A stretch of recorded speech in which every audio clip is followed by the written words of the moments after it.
I'm actually getting a little sick and tired of all your negativity. I am this close to losing it myself, so either shut the fuck up or talk about something positive, okay? Positive. Yeah, positive. Make shit up. Tell a story that starts with once upon a time, maybe ends with happily ever after. Uplifting bullshit from now on, okay? Got it?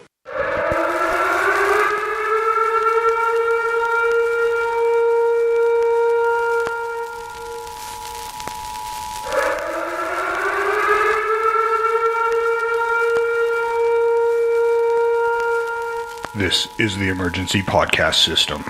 This is not a test. Movies are bombing all over the country. They are posing as movies you already know. They may already be in your theaters, your neighbor's home, or even your own. Do not panic. Specialists have been dispatched. They will help you identify these pretenders and defend you against this invasion of the remake. Please stand by for further instructions.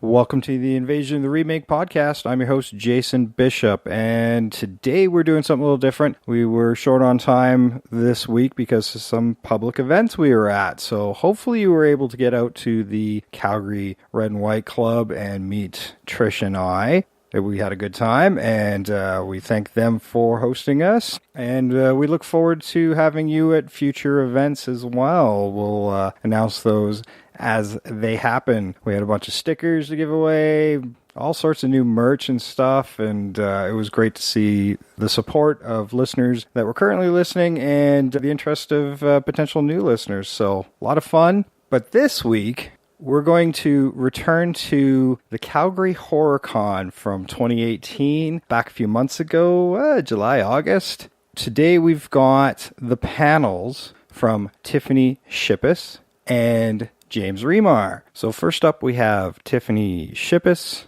already in progress. We were a little late to that one, but we got lots of good juicy stuff for you. And right after we will run James Remar, and we got the full panel for that one. It's an interesting one, so please enjoy. They liked my bullshit because I lied a lot in the audition and told a lot of stories. I told them I knew Kung Fu. Did not know Kung Fu. I also told them I was 19 years old. I was not 19 years old. And they gave me a part. They gave me like an actual part, and I played Peter, the bodyguard to the Capulet family. And it was really funny because the night that Lloyd Kaufman and James both called me to tell me I got the part, I instantly got super scared that Hollywood was going to find out that I lied. And so I was like, oh my God, I have to tell them the truth.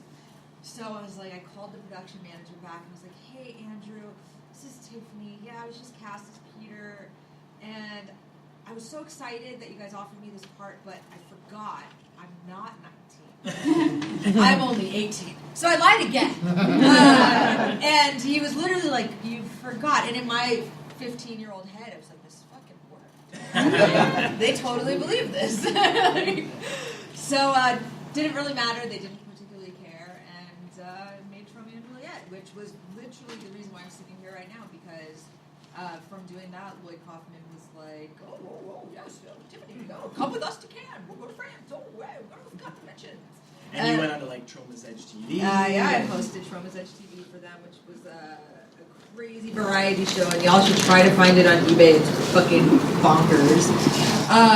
But it played for Channel 4 in the UK for a couple years. Yeah, there's 2 seasons, which I think both seasons were released on DVD, so if you guys can track them down, they're really funny. It's like episodic stuff. Yeah, it's very weird, very Troma, very politically... Like, it's interesting because, Trump is very politically incorrect in certain regards, but they're also very politically accurate. Yeah. So there's just, like, these really weird episodes that you're like, oh, shit, that's surprisingly on point. So then there was an incident in your scene when you were shooting Romeo and Juliet. Yes. Where you were blocking before with just your regular shoes on. So... In all Troma movies, and this is very true, like as crazy and wild as Lloyd Kaufman is, and I think a lot of you met him because he's been here at the show, right? they really do mean like safety first. So they're very safe about stuff. People like, you know, aren't just like, oh, let's just fucking use real knives. Like, it's not like that. Like, it's very, they do run it like a real movie, you know? And so we had this big fight scene, and it's like 8 people fighting, and in all of the rehearsals, we practice with my sneakers on. I'm supposed to kick Stevie Blackheart in the face. And on the day of, I was wearing 6-inch spike stilettos. So my distance was off. Stiletto connected with his lip, went right through his lip. He continues the scene, but when they yelled cut, passes out completely. So now remember, at first I'm like, I fucking lied to production, thought I was gonna never work again. Now I'm like, holy shit, I just knocked out the lead actor with my foot. I'm never gonna work again because I told them I knew Kung Fu, which I don't. And he went to the hospital, he couldn't work for a couple days, still has a scar. He was not mad, thankfully. But yes, a very, very serious stunt gone wrong. Because you imagine if I went higher and like his eye? Damn. He'd be a one character actor right now. And so obviously going forward, like Troma kind of started the career, but now, I mean, you're like at 136 movies. Yeah, whatever. Like 20 of them are any good.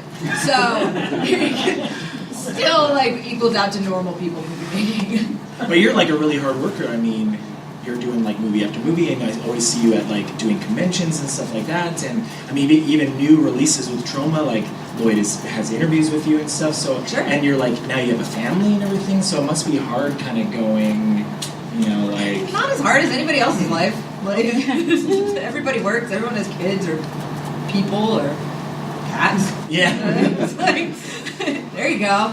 Cat lady. See, we have a cat too, and that fucker is terrible. Our cat is so bad. Let me tell you, we got this little shit from the shelter in our house in Los Angeles, and everyone in my family was like, oh, this one's so cute. I'm like, that cat's not good. Like, there's a reason that cat's here. Like, that cat was abandoned here because it's a bad cat. And everyone was like, no, my family's like, it's so cute. We get bad cat, man. And that cat keeps getting out of the house, and like somehow we keep finding it again. And I'm like, oh, I should like just not look as hard. What's your cat's name? Alfred Pennyworth. Yes. So you a Batman fan? No, but my 5-year-old son is, and I think it's actually Alfred Pennyworth Lord Tubbington Cooper is the full name, which I actually had to put on this stupid animal shelter birth certificate too, and they're just looking at me like, really, lady? I'm like, yes, it's one, Alfred Pennyworth Lord Tubbington. Yes, it's our cat. We also have a dumb dog named Zach. Zach is equally, he's not mean. Cat's pretty smart and mean. Our dog is just stupid. Don't worry, our kids are that way. Mean. One's mean, one's not. And then you're saying in LA, so you used to live in New York and then you moved to LA. Was there any reason? Like, is it for yeah, I moved to LA. This is Lloyd Kaufman's fault because everything was Troma is New York. But we were shooting Troma's Edge TV in New York City, and he was like, oh, we're going to start shooting in Los Angeles. Yeah. And I was like, I've been wanting to move to Los Angeles. Now's the reason. Moved to Los Angeles, show's canceled. I was like, well, they had opened up Troma kind of. Los Angeles. Yeah. I was there. I was there for its birth, and it's, but no. I mean, like, I've worked a lot, thank God, and for a long time. But I mean, a lot of these movies, like, and the reason why you can get up to 130 something films is because often somebody is like, well, we need a horror name in this, but we only have $8, so let's get Tiffany here for 4 hours, And so you can rack up a decent amount of minutes. But our good ones, are not as often. But I mean, you recently, like a few years ago, you and your good friend Debbie Rochon did a film together. We did. Yeah, and Lynn Lowry is also in. Lynn Lowry's batshit crazy in that movie. It's a movie called Model Hunger, and it's super weird and disgusting. And if you have young children, don't watch it with them at all. But yeah, Lynn Lowry's great. Debbie Rochon directed it, so it's pretty fun to work with a bunch of scream queens that all have done the same stuff, and everybody kind of comes. And all like 3 Troma kind of queens, because Lynn Lowry started with Old Lloyd, and then Debbie Rochon, and then you. So it's all kind of like the 3 of you guys together. Nice. Yeah. because Lynn Lowry, Lloyd had like a big crush on her back in the day. I don't know if any of you guys know this. Lloyd had a big crush on Lynn, and that's why he was putting in her in a lot of his like older films. Was just so good. And every time if Patty ever hears the story, she just So says, Patty's gonna hear it. yeah, because of course Lloyd likes to tell everybody. So, and Well, I Lynn think was here. everyone had a crush on the Lowry. Oh yeah, The Lowry's pretty hot. she was here a few years ago. Nice. Yeah. Oh, sweet. But yeah, we did that. You know, often all of us try to work together. I mean, like most of the Scream Queens are friends. Like Felissa Rose, we were just talking about, literally just wrote me a second ago, working on a project with her. Danielle Harris, like we try to do some crazy podcasts together. So everybody, for the most part, gets along and likes each other and roots for each other. So it's kind of too small of a genre to hate everybody. But there's a handful, a lot of bitches I know about. But not the ones I just mentioned. Do we have any questions, or we can keep that? Because you said you have some pretty good old trauma stories. But we No, I can, think I just told them. Oh no! Yeah. I met Lloyd last year. And is he always like that?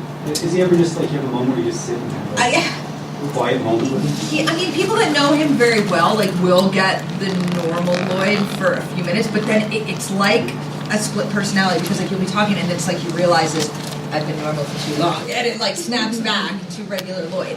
It's like 5 seconds worth, and you're like, oh, there's a real no, there's not. Like, even like he's that way with our kids, like our families. But then it turns back to Trump. Oh, meow, poser toxic. A Trump superstar.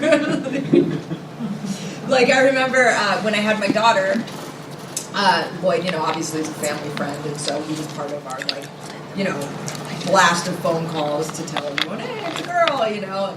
And he's asked him and Patty asked for a picture, and I said, not for you to put. And this wasn't even like, even though like Twitter was in MySpace. And I was like, not to put on MySpace, this is for you guys. And of course, it comes out in the Trauma Times. like, I didn't put it online. I just sent it out to our 80,000 fans.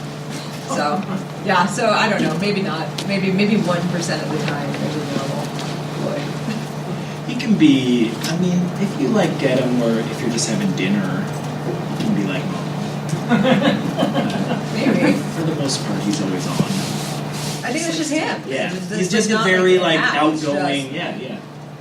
But I mean, but that it's interesting talking about that because although like I've always been like really loud and talk to everybody and like I've never had a problem with that. Learning how trauma promotes is 100% the reason why I'm decent on panels or I'm good on interviews and stuff like that is because of that trauma experience. Like being thrown into that world at 16 years old and they're going, well, here's a bunch of cameras, talk. Like you can't just freeze because you know they're going to turn the camera off you, and like the goal is to get all your fucking message out really fast, right? It's like a Scientology pusher or something, like you know, buy and read. You know, it's like trauma. So you know, there's a lot, and this is the reason why I still tell people, like aspiring filmmakers, if they live anywhere near New York or if they're in a city that Trauma's going to film one of their movies. Hey, I know you guys. Everyone turn and look at them. Ready? Look at these guys back there. Right there. Right there. If you really want an education in filmmaking, that's the place to be. Go intern for them because they will not just have you sit in an office and file papers. Like you'll actually work. You'll actually become a grip. Like you've always wanted to. You're doing You can work with special effects. Like you learn the promotion side of it. Like it's kind of the perfect free film school. And there's been a lot of people, like James Gunn is a really good example.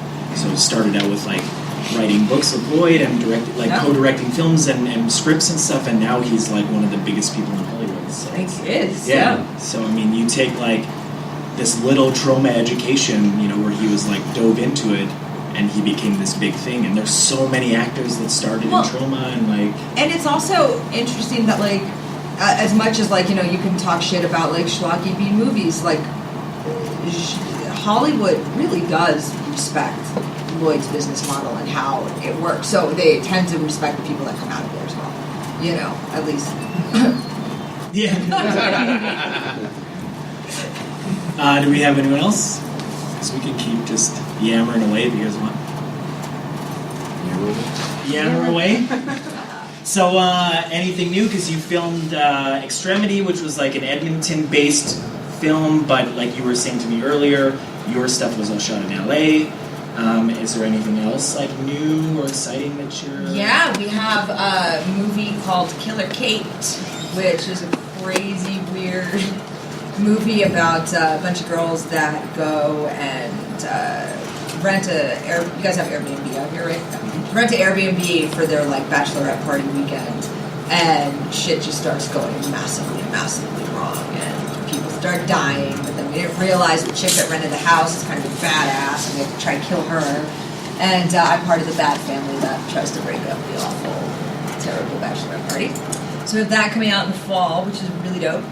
And a movie called Texas Cotton that I did with a whole lot of the actors from The Walking Dead. I don't know how we ended up with just like, oh, you're in The Walking Dead too. Oh, so is this guy.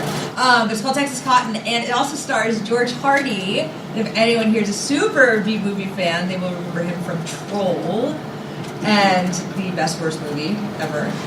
So George Hardy is pretty hilarious, and he plays my partner. We're cops. If it doesn't, apparently this is a weird story, so I'll tell you. So, Lou Temple called me up. He's like, Tiffany, got this movie. It's this really crazy movie. We're going to shoot in Texas. George Hardy's in it, the troll guy. And you got to come. It's going to be a lot. It's going to be funny. I think the movie's funny. So I'm like, dude, yeah, I read it. I'm like, holy shit, this is really funny. It's like a Scooby-Doo meets, it was like a weird whodunit kind of thing with cops in Texas, right? And I was like, I don't know, like it's not a genre piece, but with like lots of genre people in it, like this could be great. And it's hilarious. So I get there, day one, shooting, I'm doing my scenes, and the director comes in, he's like, cool. He's like, that was good, Tiffany, but can you do it this way? And I was like, why? Like, what was wrong? And he goes, well, I don't know, I think you should just tone it down like this. I'm like, well, everyone laughed. He goes, well, yeah, it's not supposed to be funny. I'm like, this is a comedy. He's like, oh no, it's not a comedy. Oh, fuck my life. So Lou hadn't arrived yet, right? So I get back to our hotel and Lou shows up and says, oh, how's it going? I was like, Lou, what the fuck, dude? This isn't a comedy. He's like, you shit me out. What the fuck you mean it's not a comedy? He's like, it says right here, ha ha ha ha. The evil guy laughs. And I'm like, it's fucking funny. I don't understand. What are we shooting? Well, needless to say, we finished this movie, and apparently it's very, very good, and I don't know who was wrong, who was right. I don't know what my performance is going to be, but because of that alone, I want you all to see it, because if it is a total disaster, you're going to be like, Tiffany was right. It was a comedy. So that one's coming out, Texas Cotton, I think November, so we haven't tried it. Sweet. Yeah. And then you were saying, because I interviewed you earlier, so this is your like first signing convention ever in Canada. Yeah. Yeah. I know. And I tell you, like my husband actually just wrote me, he's like, so, are the Canadian people different? I was like, yes, they're super nice. And nobody smells, and people are really cool and funny, and I want to move here. Oh, yeah, all right. And I shit you not, that's exactly what I wrote. I was like, and they gave me a white hat. So, and it is exclusive to you. I told her that Lloyd also got the white hat. She was not impressed. Yes, I thought it was just this year. I kind of wanted to keep it back, but no, please, like the hospitality here in your guys' little city is like, I mean, I know a lot of you aren't actually from here, but well, because we're the big, like we're the one kind of work convention in Western Canada, so a lot of people come from like Alberta and BC, and they come over here, and because it's like otherwise you have to go all the way to Toronto, pretty much to get another work convention. So yeah, there's a ton of people from out of town. So everybody, like, who's all from Calgary? Is everybody? Edmonton, right? Yeah. Awesome, a lot of Calgary. So yeah.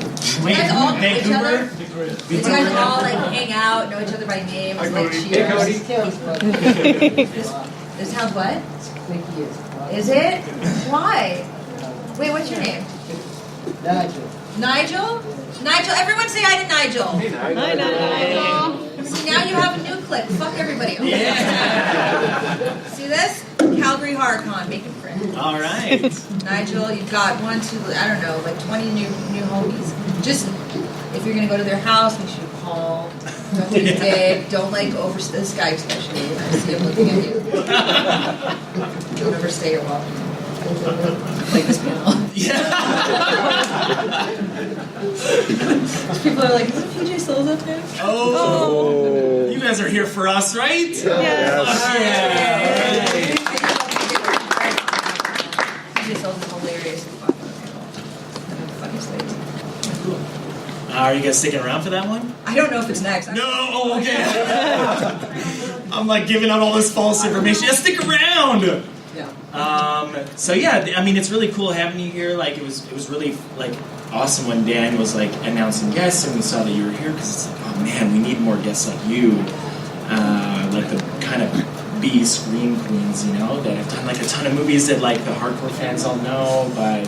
Sweet. Yeah. Thanks, man. Oh, yeah. Well, yeah, I mean, if any of you were a fan of his late 90s Abominable with me and Henriksen and Dee Wallace was in it, and Matt McCoy, Jeffrey Combs, holy shit, kind of the coolest Bigfoot Abominable movie of all time, comes out next month on Blu-ray. Ooh. So finally getting a Blu-ray of that, which I think is going to have like all types of extra crazy commentary. And I don't know if any of you have seen it, but the ones who haven't, it is my favorite death scene of myself of all time. And I've made 130 movies, probably 100 of which I've died in. So that's a lot of deaths. And this one is hands down the fucking coolest. So watch it just for that. All right. And I mean, a Bigfoot movie.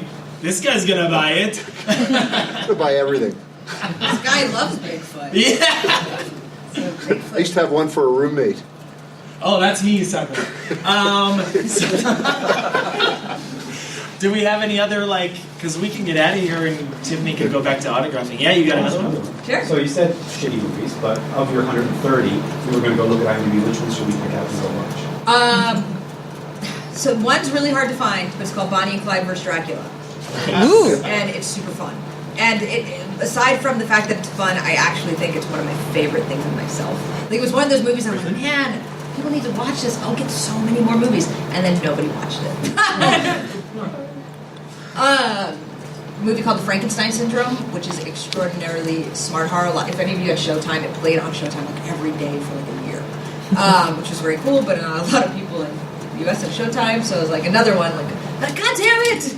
But it's a, you know, obviously like a Frankenstein-ish tale. I play a molecular biologist. I know, very smart. And we invent a serum that brings the dead back to life. And of course, it's not without consequence. The guy's all fucked up and trapped us in this hospital. But it's actually quite cool. It's not cheesy at all. It's like very kind of mainstream. So I would do that one. I would do The Violent Kind, which is a crazy biker-esque alien movie. And it was made by guys who made Rob Zombie's Halloween. And it played Sundance, which was kind of awesome for these indie horror films to go to Sundance. It was like a big fucking deal. You should have seen me there, like, oh, kid, like, I starred on the bad guy. People are like, whatever. Whatever, bitch. Stay cold.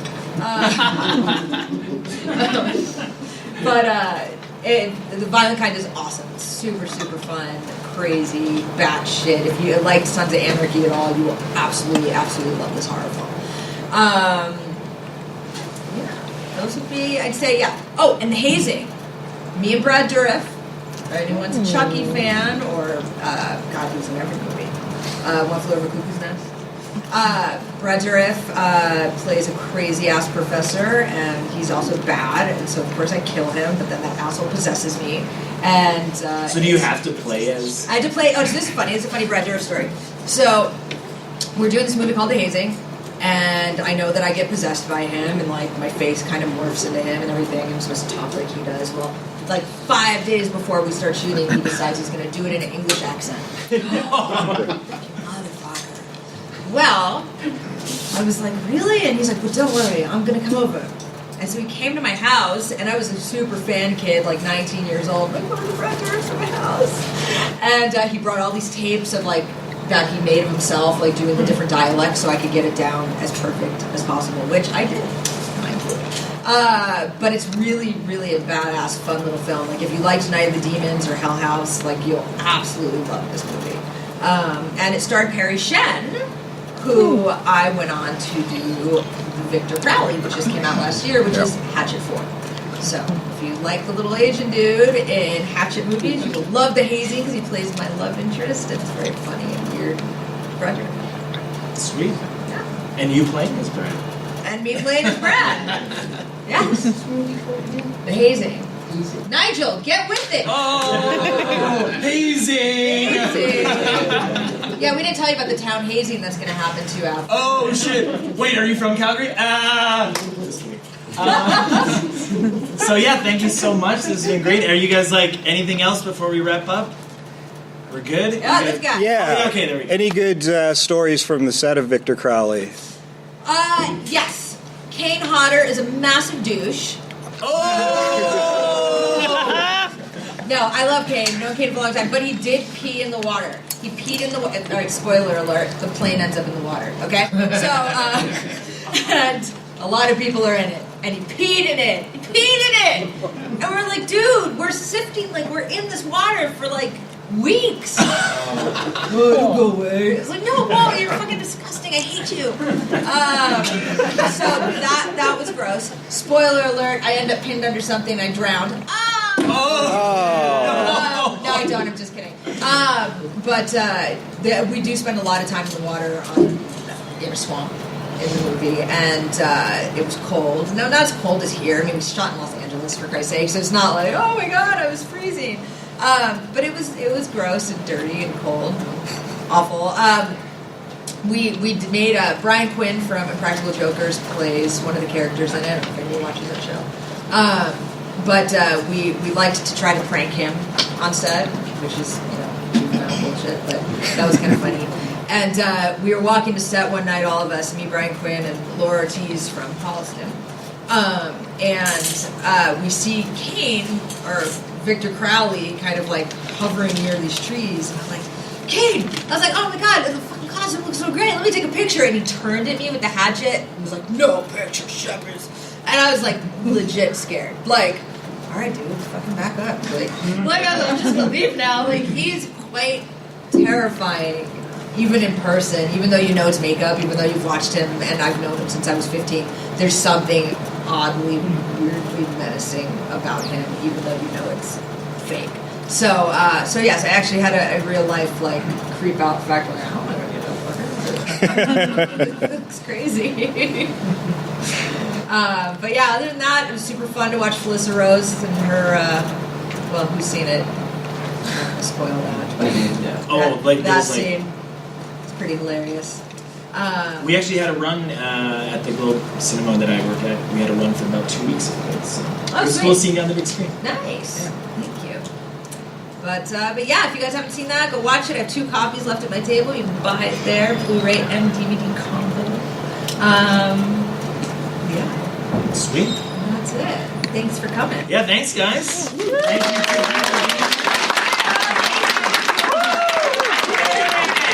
Night terrors. Yeah, thanks for the questions. You guys are great. So enjoy the rest of the con. Come say hi at my table and take pictures and stick around. Sweet. Thanks. Be sure to listen to Invasion of the Remake, because I'm on it, John Jarrett, the Wolf Creek bloke, and I'm really fucking interesting. And I laugh. You get the laugh. No, you don't actually, but I'll give it to you now. So there you go.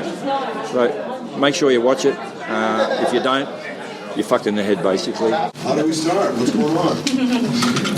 Where's the moderator? I'm not sure who the moderator is. I guess we don't.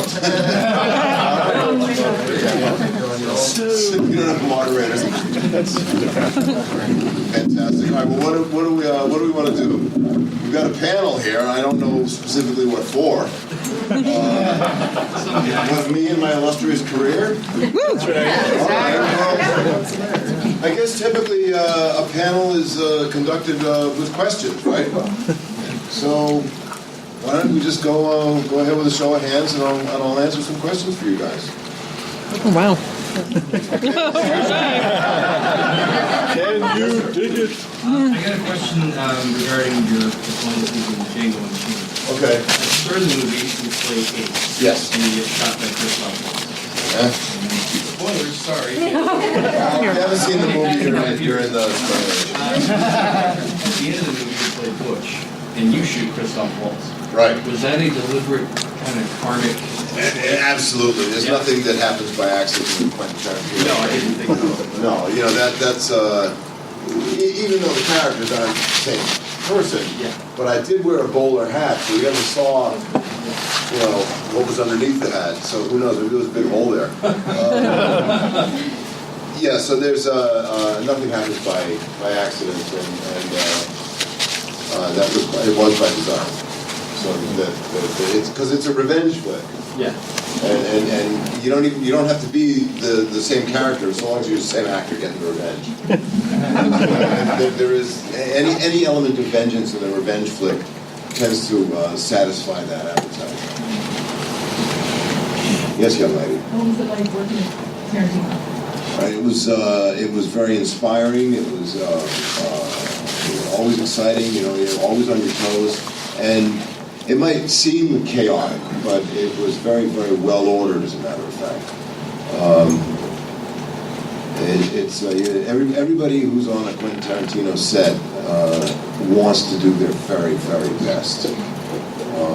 It brings out the best in actors. It doesn't bring out their worst. Or if it does, they don't last very long. And I've seen that happen. Quentin brings out the best in the actor because he's so involved with it, and he doesn't ask any actor to do anything he wouldn't do. And one of the remarkable things about a Tarantino experience is that it's shot on film. A lot of big feature films, contrary to popular belief, are actually still shot on film, and then they're transferred to a digital format. But they actually have cameras filmed with film running through them. But specifically with Quentin, it's a one-camera system.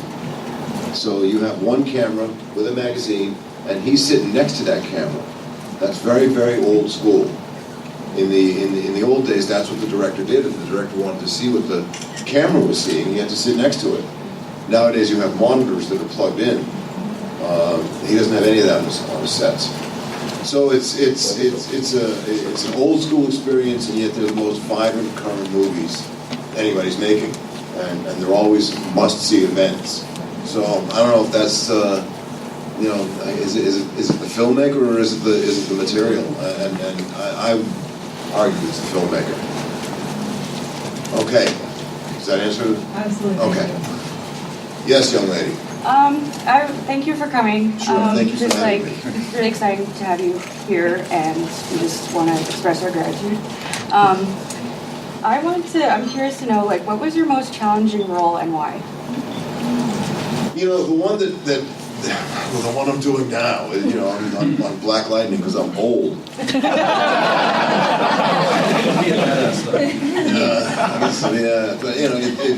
I find putting in the hours on these long days can be exhausting. The last episode of Black Lightning in the first season was a 10-day episode or an 11-day episode. And I worked every day, which it was just too much.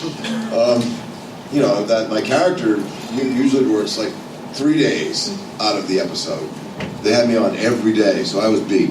But that's just being silly.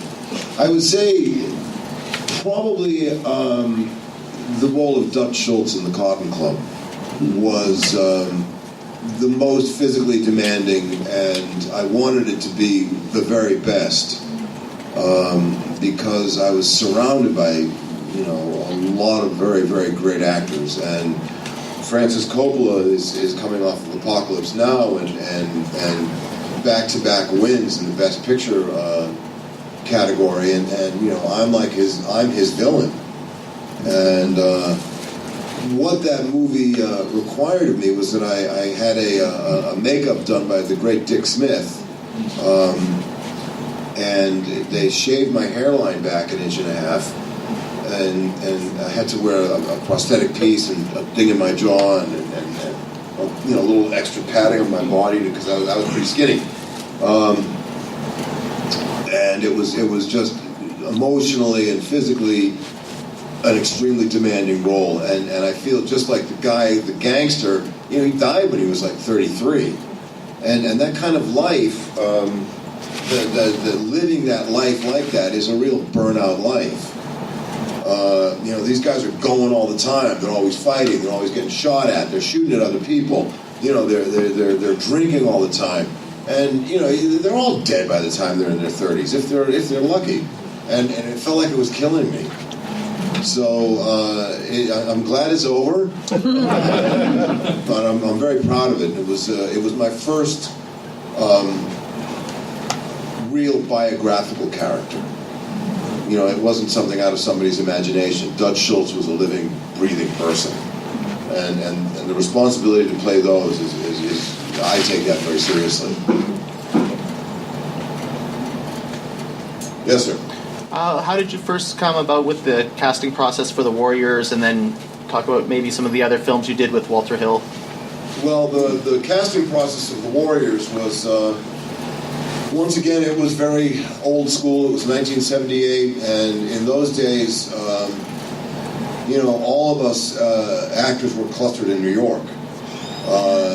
And we were all, walking around, and we're doing plays and doing movies, and it was a different world. There's a lot of outlets now, like electronic outlets on Netflix and Hulu and so forth, and even YouTube. But back then, it was either you were on stage in a play, or you were making a movie, or you sold out and you moved to Los Angeles and did TV. And that was kind of the way we viewed things from the New York side of things. But all of us were running around there trying to be the best actors we could. And back then, because the stage was still alive, and the movement of truth in theater was very, very important, and we were all method actors. We would go and we would watch the Pimps on 8th Avenue just to learn how to deliver one line in a movie. Get your models from life, copy them from the movies. A lot of acting classes now, they teach them, they have people watch movies to learn how to act in movies. It was just fucking stupid. They don't get it, they don't understand. And that's why they're not very good. A lot of them. Anyway, that being said, every young actor in my age range and all the ethnicity, we all went up to the top of the tower, which is now a Trump Tower, but back then it was Gulf Western Building, and Gulf Western owned Paramount, the oil company, and we all went up to the top of Gulf Western, and we auditioned in a big conference room for Walter Hill, Frank Marshall, and Larry Gordon, and Joel Silver. Those names, Frank Marshall's gone on to produce all of Spielberg's flicks. Joel Silver was huge with the Lethal Weapons. Larry Gordon, he produced lots of stuff after The Warriors, including 48 Hours. Really big, successful films. And, so I went there and I auditioned with, 1,000 other young actors. And what happened for me, all right, I guess I might as well just give it up, is that it was a long conference table. And, Walter was here and the other guys were there. And the thing was like 3 times longer than this. It was made of oak. And it weighed a couple of tons, and so I grabbed a hold of it because I had to do the park bench scene. Like, come on, let me out of this thing, lady. And I picked up the fucking table. I picked the table up, and Walter's there, whoa, and shit rolled off. And I threw the paper, and I stormed out of the audition. And I'm out, I'm like, oh, God. What did I just do? And, I was caught up in the moment. And it wasn't, but it was so much so that it was like, what do you do to express it? It's like dragging a park bench. And later on, and I'm leaving, I'm getting the elevator, the casting director runs out and he says, James. And I'm like, what? He says, don't cut your hair. And I knew I got it. When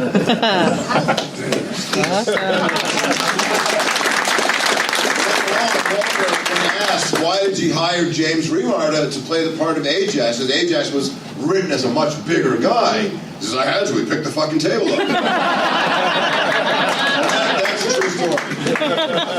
Okay. I have a question. Do you still have the vest from the Warriors today? I do. Hell yeah. I do. I have the vest. It's one of a kind. I think it's the only one in existence. There's people that claim others, but I have mine. It has never gone on the market. It was in the possession of my ex-girlfriend. She had it for like 30 years, and she said, "I want you to have this back." I gave it to her at the end of the filming, and she said, "I think this belongs with you." And she returned the vest to me, and I have it at home in L.A. And I have the belt that I wore too, which was a gift from my mother. So I have the vest and the belt. I've been offered a handsome sum for it. It's not for sale. Not for that money. Yes, sir. I noticed by watching YouTube that the cast members for the Warriors are reunited Right. in Coney Island to meet and greet. I haven't been there. Yeah, I was going to ask if you've been to any of those. No. Well, if you want, you would know. Was I in them? No. No, I haven't gone. I was busy when these came up, and I just wasn't available. Yes, young lady. So I wanted to know what it was like playing in Dexter, being kind of like that, just that little voice in Dexter. Yeah, one little kid came up to me when I was with Michael C. Hall at something, and he says, "Oh, you play Harry," and I'm like, "Yeah." He says, "So you're just a figment of his imagination." And I'm like, "Thanks, buddy." And Mike cracked up with that one. So, but that's the truth. But the character was kept alive in the show and in Mike's head. And so what it was like is that it's kind of a delicate dance where, I'm not the character as I perceive the character. I'm the character as he perceives the character in his memory. So it has to be an authentic person who's relating to another person. But this also has to be a dimension of the imaginary. And it really is about his imagination. And so it was a delicate dance, is what I'm trying to say. And we bent the rules here and there. But it was something that I could take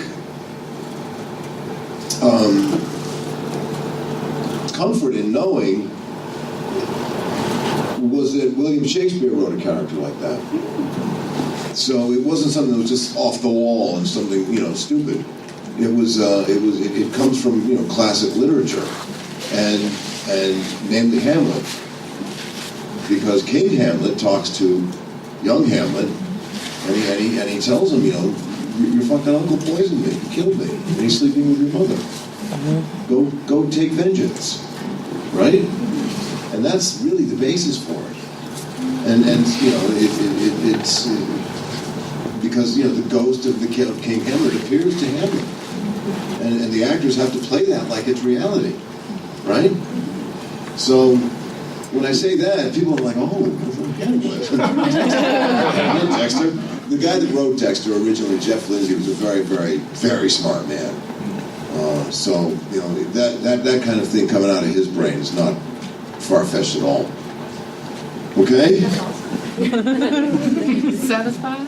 Well, I just want to make sure that I answer questions thoroughly. I don't want to just like, you watch TV, we do these interviews for press, and sometimes I give these answers that are like intelligent, and they never use them. They just, and that's it. When I was a kid, I had to sort of wander off here and digress a little bit. We would watch the talk shows with Dick Cavett and Johnny Carson, and they would just bring guests on that they enjoyed talking to, that were funny for the people at home to watch, and they didn't have to have a current movie or book coming out. Nowadays, every guest on every talk show is there pitching something. You know, oh, we've got so-and-so on this show, and, you know, and I'm like, oh, well, Johnny, I did this, blah, blah, blah, blah, blah. And then I present it, well, you've got this movie coming out next week. And I just think they're pathetic. They're long, lengthy commercials that I hate them. And I used to watch them when I was a kid. You know, they'd have people on there that weren't really doing anything, but they were interesting to hear. So I don't even know why I went off on that tangent. Yes, sir, in the back. Yeah. So you're very good on the show, The Black Lightning. So if there was another series that you could do that's currently on television, what would that be? Game of Thrones. And who would you be? I guess someone we don't know. I can't take anybody's job. Maybe you could be on the spin-off. Who knows? Have you auditioned for any? No. There's only one American actor on it. And Jason Momoa used to be on it. And he's American, but Peter Dinklage, he was only one season. Peter Dinklage is the only other American actor on it. Start working on an accent. I would have it. It isn't a matter of an accent, it's a matter of a passport. And so I actually am an Irish citizen as well as a U.S. citizen. So, you know, I mean, it's possible, but I don't know. We'll see. They're coming into the last season. It's kind of a pipe dream. I don't think it's going to happen. But that's the answer to the question. Yes, sir. You probably get this one all the time, but can you tell us a bit about what got you into acting in the first place and maybe your inspirations? Well, it's kind of a default choice. You know, my brothers and sisters are very educated people. They're doctors and lawyers and all that, and I just didn't want to go to school anymore. You know, I'm reasonably intelligent, but I didn't want to deal with it. The whole thing of SATs and applications and tuitions, I didn't want to do it. And I had been exposed to acting as a fun thing at a community theater.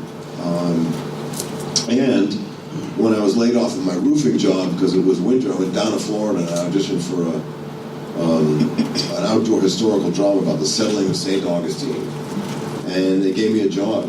And it was $50 a week for I think it was like 9 performances. It's like $4 a performance, but it was a lot of fun. And I met a guy that lived down there was a man named Richard Boone who had done a TV series called Have Gun Will Travel back in the early '60s and late '50s.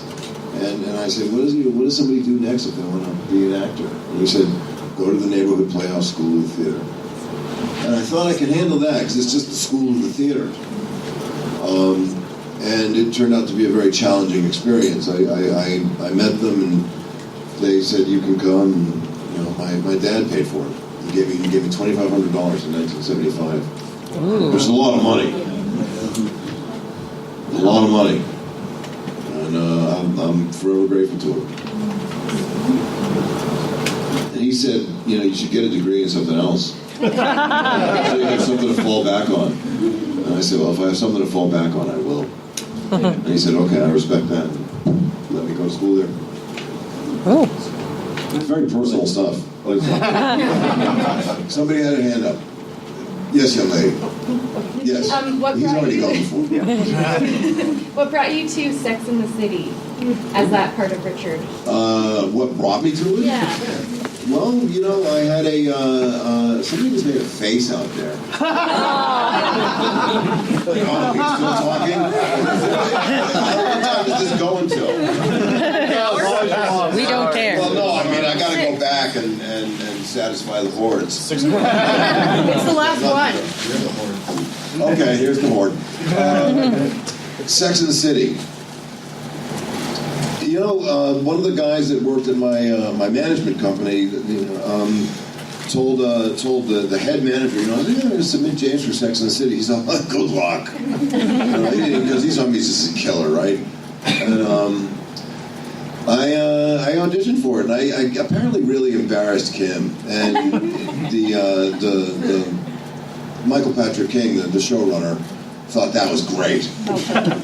And they just said, and then he interviewed me later, and I talked with him in person. And I was just very much myself in the interview process. Actually, when I met him the second time after auditioning with Kim, who was really kind of put off by me, he wanted to interview me to make sure I was sane. And I had just run a 5K race. And I just said, I got to meet the guy, and I went and I showed up in my shorts and it was an outdoor meeting. I didn't bother to change or anything. Thank God I had never watched the show. Thank God I didn't know that it was an important show, because I had tried to watch it once, and it was just, as far as I didn't like it very much for girls. And it was not a guy's show. And I've watched it subsequently. Of course, do my duty, but so I wasn't intimidated by the size of it. Which I think helped me relax a lot in the interview. That he liked that, and he liked the fact that I upset Kim. I didn't do anything. It was just like, what? So how is she to work with? She's a very professional lady. She's a pro. We're not pals, but there's lots of people I'm not pals with. It's not because of anything in particular. It's just, we're professionals. We meet in the set, and then we go our separate ways. You had another question. Yeah, just about 48 Hours and working with Eddie Murphy and Nick Nolte, or right. Was there any funny stories you remember? I'm not a big funny story guy. I sort of tell the experience of what happens. I don't typically share those kind of things. If they're funny, they're for my consumption. And for us. I mean, there's actors that say, and then so and so did this and did that, and I'm like, and then the stories never have an ending.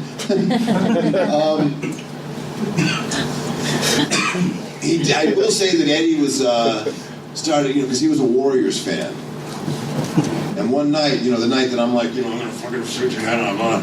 He's all like, so how about that Mercy? How about her? But I think I'd take care of her. And I said, shut the fuck up, man. You're talking about my girl there. We were in that movie. So and he was pissed. But that's, I'm not throwing him under the bus. He was just a 21-year-old kid and a very, very professional and poised and talented guy. I say that for Eddie because he was 21 years old and he was already world famous. Saturday Night Live had made him a famous guy. And this was his first movie. And he really held his own. And what were the other movies you worked on with Walter Hill? You mentioned a couple of Westerns. The Long Riders and Wild Bill. Those are my 4 pictures with Walter. All right. Have you ever been approached by Joe Rogan to do a podcast with him? No. He brings on some really cool A guests. friend of mine loves Joe Rogan. Loves his podcasts. Please don't do that. What else? Are you working on any projects? Right now? I might have missed it earlier. No, I'm doing Black Lightning for the CW, and we're going into our 2nd season. I'm going to work in Atlanta starting end of June, and we'll have 16 episodes. First season was 13. It's on Netflix, and the next season is going to be 16 episodes. So that's what I was talking about earlier, but I guess you weren't there. Yes, sir. Yeah, you were talking about Dutch Schultz as being a role that was really challenging for you. Right. Right? And by the way, Cotton Club, I think it's an incredible film, but it just did not get respect at the time. No, it didn't. Well, Francis was struggling with he was one of the first guys that did pretty large budget movies. Yeah. Besides people like Cecil B. DeMille and Howard Hughes, and for a long period of time, movies didn't cost nearly as much. And he took a lot of shit for the extravagance of the budget and a lot of the ancillary drama, so people didn't really focus in on the flick. Yeah, I was just going to ask that, that was a tough role, but what would be something that you kind of went through, and it could be stage 2, that you found was something that you really kind of evolved, or maybe learned something about yourself as a performer from? All the movies and TV shows, and I learn about myself in all of them. Because I'm a different person every time I do it. Like the thing I'm doing on Black Lightning right now, I've never been 64 years old before. And I'm playing a guy who's like a semi-retired tailor who happens to be a genius and does all this Black Lightning stuff. So I'm learning about myself, my ability to do that. I'm playing Alfred to Black Lightning. I've never had that experience before, and so I have to, test myself and tap into stuff I haven't done before. They're all new. I haven't done anything that's I gotta phone this one in again. That just is not my experience. Do you try to avoid things that are kind of repetitive? They pretty much avoid me. No, it's like there's guys that are on TV shows that have been doing it for the past 15 years, and they arguably do the same thing. But they do it with integrity. I just haven't had that experience. No, if somebody said you can do NCIS New Orleans, you do 15 years, we'll pay you $100,000 an episode. Sure, why not? No, it doesn't challenge me.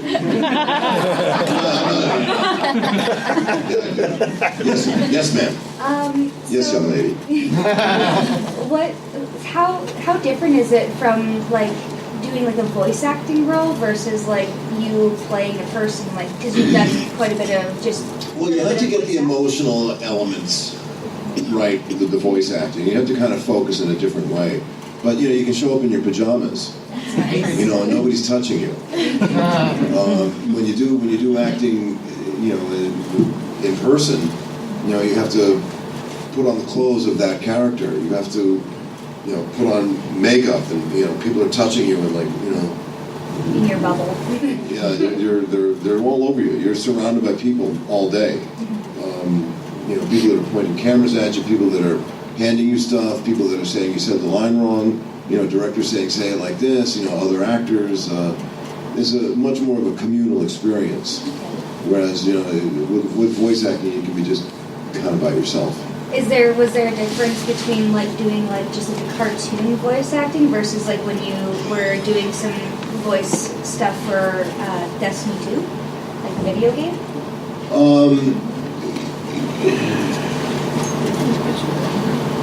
The video games are a lot more tiring. Okay. Because you have to do 600 lines. No. If I'm doing a character on Justice League or something like that, and it's a 25-page script, I say blah blah blah blah blah blah blah, blah and that's it. With the video games, you have to do different versions of various lines.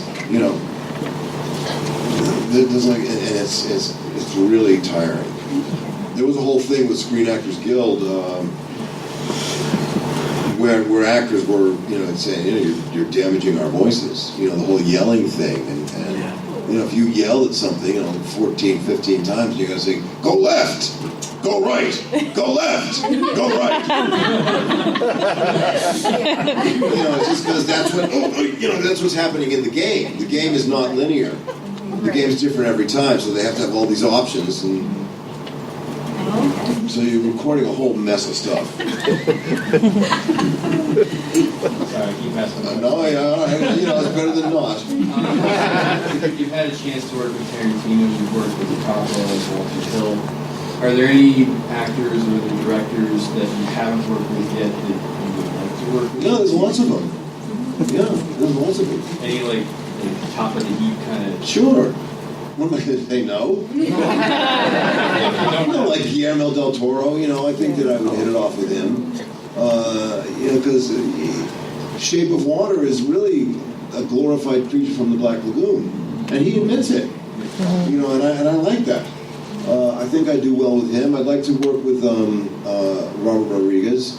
I did a show for him, and we were very simpatico. I'd like to do a movie with him. Any Japanese director. You know, I'd love to work in Japan. And you know, there's actors. I haven't worked with Brad Pitt. I'd like to work with him. But you know, I've worked with some other ones that are pretty great. Yeah, I like Brad. I'd like to work with him. He's a good actor. I'd like to work with his ex-wife. Not the first ex-wife. Which one? No, I think she's a wonderful actress. You know, and I'd like to work with her, you know, actor to actor, because I don't think that she would pick up anything that wasn't really, really good. Yeah. You know, Angelina Jolie is not going to do some shit project, and neither is Brad Pitt. You know, so I can be assured that I'm going to be in something that's pretty high class. Yes. Would you, like, have you ever done any work, or would you ever do any work with, like, a really eccentric director, like someone like Willem Dafoe with Antichrist, with, like, Lars von Trier? Would you do anything, like, with him, or? I don't even know who that is. Lars von Trier? Trier. Oh, he's the one that did the recent movie in Cannes, right? That Yes. house that Jack built. Yes. Yeah, he does, like, very eccentric movies. Like, You know, the movie being eccentric and all of that is fine. You know, what he does with my performance is kind of up to him. Is there like a? If he's an idiot, though, if he's like impossible to talk to Is there like a line where, like, with your movies and like your acting, that you wouldn't cross for a movie? I don't harm women and children in my roles. Okay. I won't play sex offenders. I just won't do it. You know, because I give myself very fully to the parts that I play, and you know, when I play, I've never shot a gun at another human being. But I've done it a million times in the movies, and people think I'm really fucking good at it. You know, I've never been a billionaire playboy. You know, maybe just a thousandaire playboy. You know, so you know, I'm not going to play those kind of roles, because then I start to get looked at to play those kind of roles. And you know, me shooting people is just bad enough. You know, it's enough. It weighs heavily on me. You know, when I do them anyway. I'm kind of sick of doing shows with guns. You know, I'm eagerly looking forward to one where I'm just not doing anything with any guns at all. Where there's just no guns in the whole thing. You know, I would be very refreshed to do something like that, where there is no violence that I'm committing. Bless you. And you know, anyway, that's I don't play someone that hurts kids or women or sex offenders. Do you have any tips or advice to success? Persevere. Yeah, persevere. And if you think you want to do something, you just have to do it. You know, you can't think about being something for very long. You know, or rather, you can think about it forever. You can wait till the time's right. It's just never going to be. You know, if there's something that you want, you have to go and do it. And that's, you know, I feel that's just across the board. At least then you're able to say, I did my best. I gave it my best shot. Because I know people that have been bumping around in LA saying they want to be actors for a long time. And my sense is that they really don't. Because if they really did, they wouldn't be taking on these other jobs that they're doing. They wouldn't be doing this and say, oh, I got to pay my bills, and they'd be in at 150%. I'm friends with Penn and Teller, and you know they're like, you know, we're doing this. We're going to be show business guys. We're going to be entertainers. You know, and you know, they're both educated guys. You know, they're very, very smart guys. You know, way beyond being what you would think of street magicians. And they said, no, this is what we're going to do. Because any day in show business is better than a day in the regular world.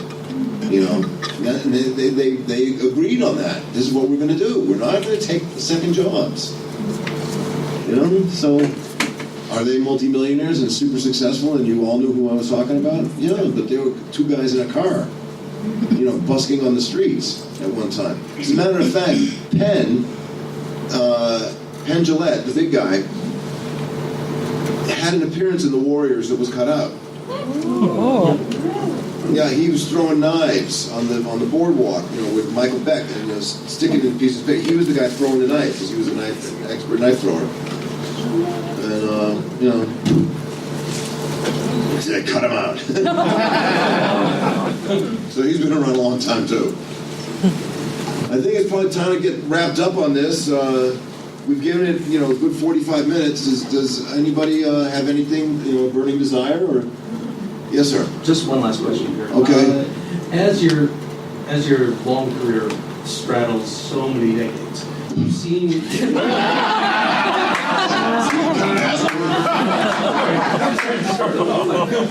No, I mean, you make me feel like Atlas or the Colossus of Rhodes.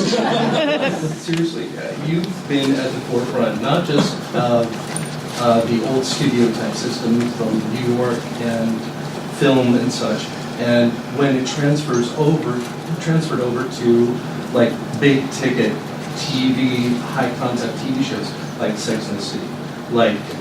Sex and the City is not a big ticket, high concept TV show. It's a pay TV. It's pay TV. Yeah. That's where the change was. One of the most popular ones, at least. Yeah, that's where the change. Game of Thrones is kind of like must-watch television. Westworld, those. Dexter.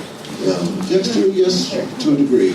Dexter certainly was. It was one part of the forefront of TV that was being direct, being must see. I mean, yeah, it was before Breaking Bad, and yes, it was. But what's your perspective on seeing that sort of migration? I guess you could say. The way people get their entertainment, changes over time. Historically, it changes over time, and now that it can be delivered, right to your door in your home. And you don't have to leave. That's what people are doing more and more of. The days of vaudeville and going to the theater and that sort of thing are all past because, you don't have to anymore. The only way you were going to get to see, a play or an entertainment was by going to a movie theater and sitting down with other people. Prior to the movies, there was the stage play, and the big spectacles were opera. And people do like to come together and be entertained. I guess now the coming together element of it are things like this and big concerts, outdoor concerts. I mean that whole thing got huge. From Woodstock forward.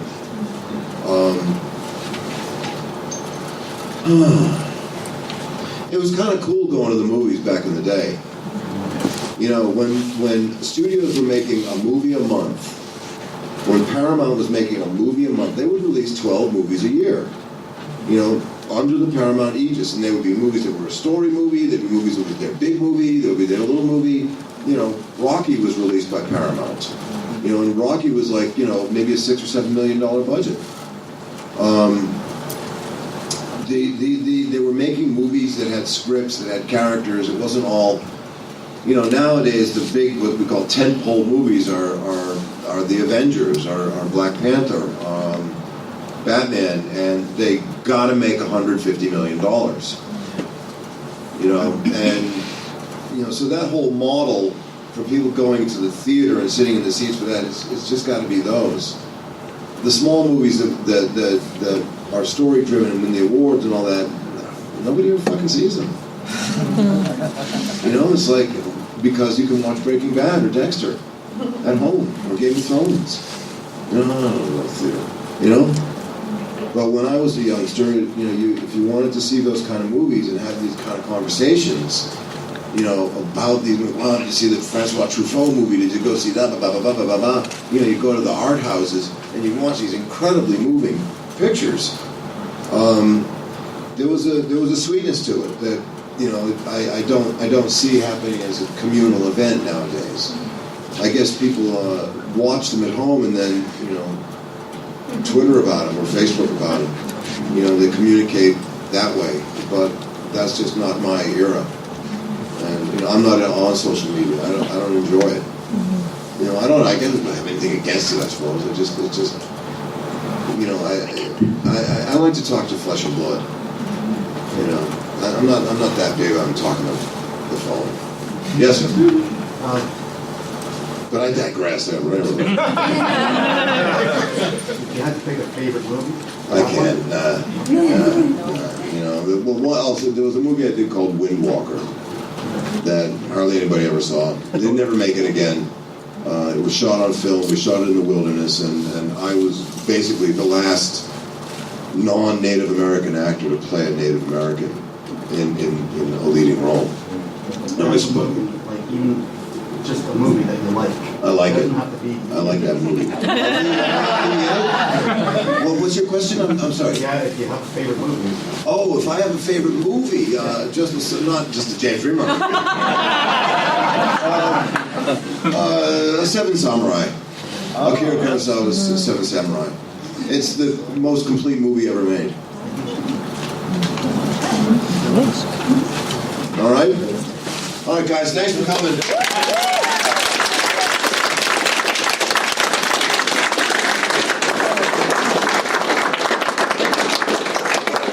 Hey, this is PJ Souls, and you are totally listening to Invasion of the Remake, so stay tuned. So those are the panels from the Calgary Horror Con.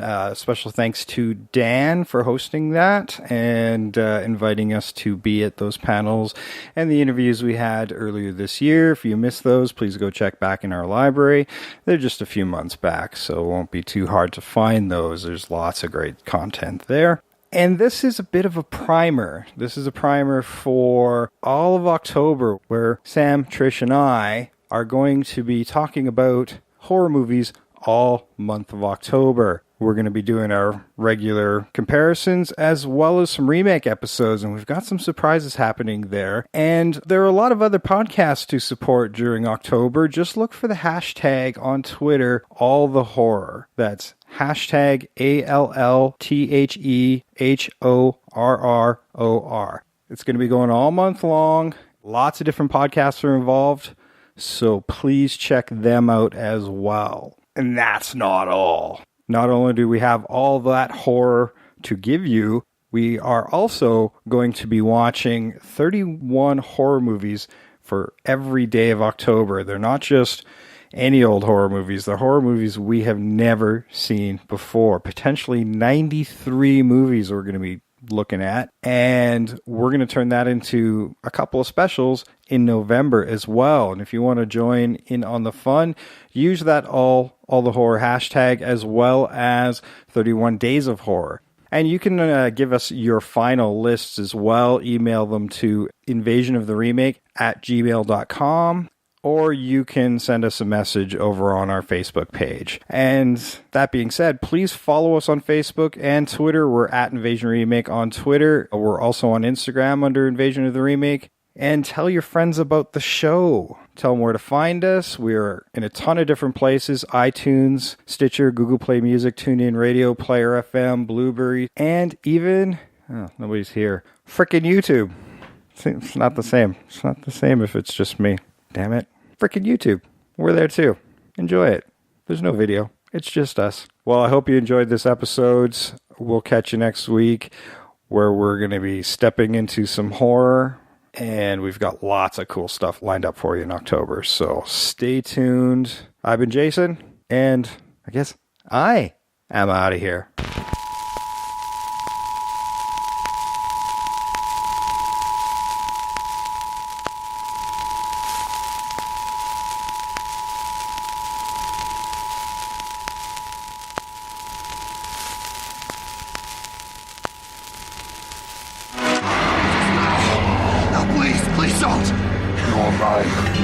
Exchange for a promise. You got it. If I let you go, you must swear you'll never say you saw me, never say you heard me speak, never tell anyone how I look, never repeat what I've said. A promise forever.